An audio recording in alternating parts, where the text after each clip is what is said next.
Not all feedback is good feedback. Just a reminder that feedback is subjective, especially when it's coming from a source that you may not trust. Just because one person's opinion is given to you doesn't mean you necessarily have to take it. Yes, we should all be mindful of not living in this tunnel vision of our own performance, but just because someone feels the need to not hold back on the feedback that they're given doesn't mean that's going to be done in a respectful way or really mindful of how it could help you grow and develop as a person. So just a reminder, not all feedback is good feedback, and I would definitely want to trust the source that it's coming from. 4 questions I ask myself when I'm given feedback that I may not trust.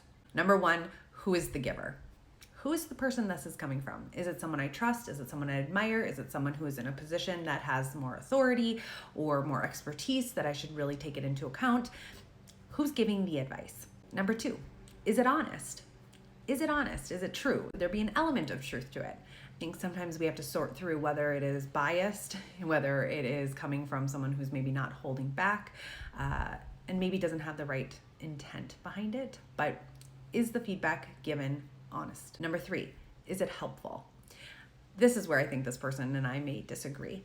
Holding back doesn't hold your people back, especially if the advice is unhelpful, if it's cruel, if it's mean, if it's something that is about a person who maybe they can't change it.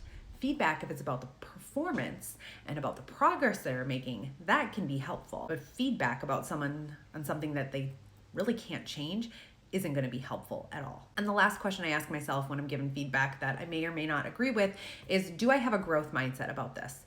Is this something that I can learn from, that I am open to hearing the feedback, and just checking the pulse on whether or not this is something that I feel like I have that growth mindset on? So hopefully those 4 questions can help you. Again, who's the giver of the feedback? Is it going to be honest? Is it helpful? And do I have a growth mindset on this? Is something that can help when sometimes you're given feedback that you don't necessarily want to hear. Maybe it's just not coming from someone that you trust.